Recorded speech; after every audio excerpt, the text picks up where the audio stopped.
নমস্কাৰ, মই মজিদ। বন্ধুসকল, পলকতে চাওক আজি সন্ধিয়াৰ 7টা গুৰুত্বপূৰ্ণ খবৰ। প্ৰথমটো খবৰ, কাইলৈৰ পৰা 15 ছেপ্টেম্বৰলৈ বন্ধ থাকিব পুৰণি শৰাইঘাট দলং। মেৰামতিৰ বাবে দলংখন বন্ধ ৰখাৰ সিদ্ধান্ত প্ৰশাসনৰ। দলং মেৰামতি আৰু পুনৰ নিৰ্মাণৰ কাম হাতত লৈছে উত্তৰ পূব সীমান্ত ৰেল বিভাগে, যাৰ পৰিপ্ৰেক্ষিতত আগন্তুক দুমাহলৈ বন্ধ থাকিব পুৰণি শৰাইঘাট দলং। পৰৱৰ্তী খবৰ, মধ্যপ্ৰাচ্যত পুনৰ আৰম্ভ হৈছে ভয়ংকৰ যুদ্ধ। ইৰাণে পুনৰ বন্ধ কৰি দিলে হৰমুজ প্ৰণালী। পৰৱৰ্তী জাননী নিদিয়া পৰ্যন্ত হৰমুজ প্ৰণালী বন্ধ ঘোষণা ইৰাণৰ।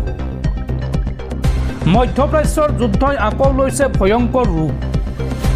ইৰাণে পুনৰ বন্ধ কৰি দিলে হৰমুজ প্ৰণালী। পৰৱৰ্তী জাননী নিদিয়া পৰ্যন্ত হৰমুজ প্ৰণালী বন্ধ ঘোষণা ইৰাণৰ।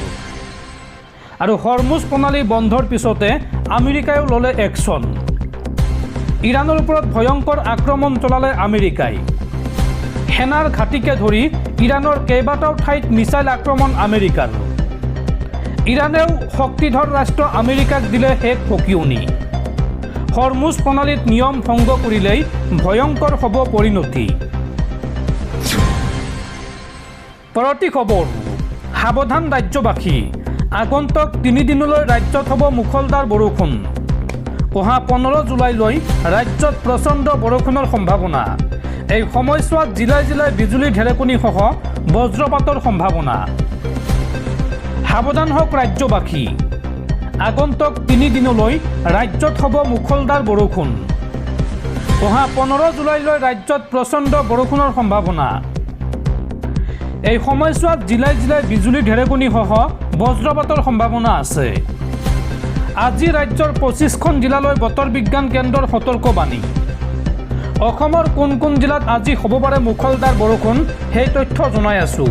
আৰু আপুনি অসমৰ কোনখন জিলাৰ পৰা ভিডিঅ'টো চাই আছে, আপোনাৰ ঠাইত বৰষুণ হৈ আছেনে নাই কমেণ্টত জনাওক। ধুবুৰী, কোকৰাঝাৰ, গোৱালপাৰা, চিৰাং, বঙাইগাঁও, বৰপেটা, বজালী, বাক্সা, নলবাৰী, কামৰূপ মেট্ৰ', তামুলপুৰ, দৰং, মৰিগাঁও, নগাঁও, পশ্চিম কাৰ্বি আংলং, হোজাই, কাৰ্বি আংলং, ডিমা হাছাও, কাছাৰ, শ্ৰীভূমি, হাইলাকান্দি, গোলাঘাট, ডিব্ৰুগড় আৰু তিনিচুকীয়াত আজিৰ দিনটোত আজি নিশাৰ ভাগলৈ বতৰো ল'ব কাল ৰূপ। এই আগজাননী বতৰ বিজ্ঞান কেন্দ্ৰৰ। দৰ্শকসকল, আৰু বহুতো গুৰুত্বপূৰ্ণ খবৰ আছে। তাৰ আগতে আপোনাক জনাওঁ যে যদি আপুনি এতিয়ালৈকে এইটো ভিডিঅ'ত লাইক কৰা নাই, তেন্তে এতিয়াই ভিডিঅ'টোত লাইক কৰি দিয়ক। আৰু এনেকুৱা ধৰণৰ ভিডিঅ'সমূহ নিতৌ চাবলৈ চেনেলটো ছাবস্ক্ৰাইব কৰি কাষত থকা বেলাইকনটো প্ৰেছ কৰি ৰাখক। পৰৱৰ্তী খবৰ, ভয়ংকৰ ভৱিষ্যতৰ দিশে অসম তথা সমগ্ৰ উত্তৰ পূৰ্বাঞ্চল। চীনে নিৰ্মাণ কৰিছে বিপদসংকুল বৃহৎ নদীবান্ধ।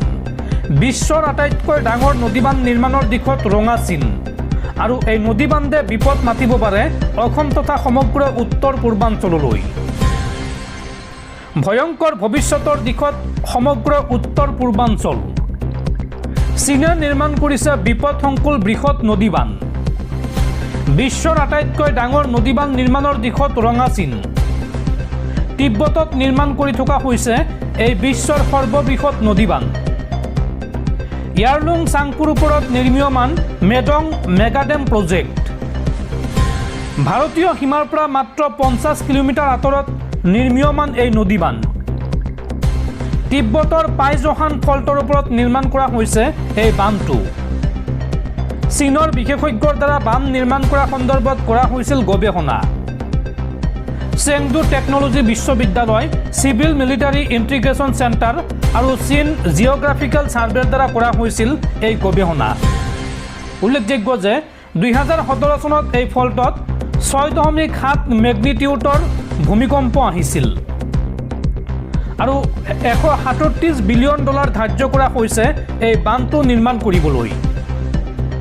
আৰু এই বান্ধ নিৰ্মাণ সম্পূৰ্ণ হোৱাৰ পিছত দৈনিক 300 বিলিয়ন কিলোৱাট বিদ্যুৎ উৎপাদন কৰিব এই বান্ধটোৱে। আৰু এই বান্ধটো এতিয়া অশনি সংকেত হৈ আহিছে অসম তথা সমগ্ৰ উত্তৰ পূৰ্বাঞ্চললৈ। ভয়ংকৰ জলবোমা হ'বলৈ গৈ আছে এই বৃহৎ নদী বান্ধটো। পৰৱৰ্তী খবৰ, ভাৰতত পুনৰ কৰোনা ভাইৰাছৰ প্ৰৱেশ। কৰোনা ভাইৰাছত আক্ৰান্ত হৈ পুনৰ 2জন লোকৰ মৃত্যু হৈছে আৰু তাৰ পিছতে পুনৰ এলাৰ্ট মোডত ভাৰত চৰকাৰ। ভাৰতত পুনৰ কৰোনা ভাইৰাছৰ সংক্ৰমণে উদ্বেগ বৃদ্ধি কৰিছে।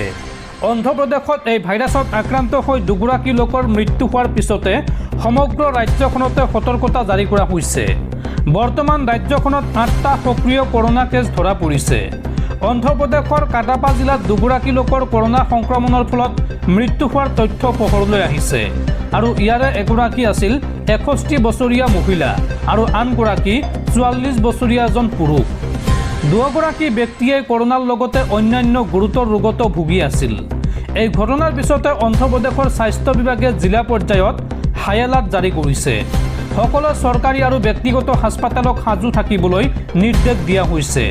বিশেষকৈ উশাহ নিশাহৰ সমস্যা থকা বা ইনফ্লুৱেঞ্জা সদৃশ লক্ষণ থকা ৰোগীসকলৰ ওপৰত চোকা নজৰ ৰাখিবলৈ কোৱা হৈছে। আৰু কৰোনাৰ সংক্ৰমণ ৰোধ কৰিবলৈ স্বাস্থ্য বিভাগে কোভিড পৰীক্ষণৰ সংখ্যা বৃদ্ধি কৰিছে। ইয়াৰ উপৰিও ধৰা পৰা আক্ৰান্তসকলৰ দেশত কৰোনাৰ কোনো নতুন ভেৰিয়েণ্ট আছে নেকি সেয়া নিশ্চিত কৰিবলৈ তেওঁলোকৰ নমুনা জিনম ছিকুৱেন্সিৰ বাবে পৰীক্ষাগাৰলৈ প্ৰেৰণ কৰা হৈছে। স্বাস্থ্য বিশেষজ্ঞসকলে জনসাধাৰণক আতংকিত নহবলৈ আহ্বান জনাইছে, কিন্তু একে সময়তে জনাকীৰ্ণ স্থানত মাস্ক পৰিধান কৰা আৰু সামাজিক দূৰত্ব বজাই ৰখাৰ দৰে প্ৰাথমিক সতৰ্কতাসমূহ অৱলম্বন কৰিবলৈ পৰামৰ্শ দিছে। পৰৱৰ্তী খবৰ, মধ্যপ্ৰাচ্যৰ যুদ্ধৰ আন এক ডাঙৰ খবৰ। এইবাৰ একেলগে 4খনকৈ ৰাষ্ট্ৰত ভয়ংকৰ আক্ৰমণ চলাইছে ইৰাণে।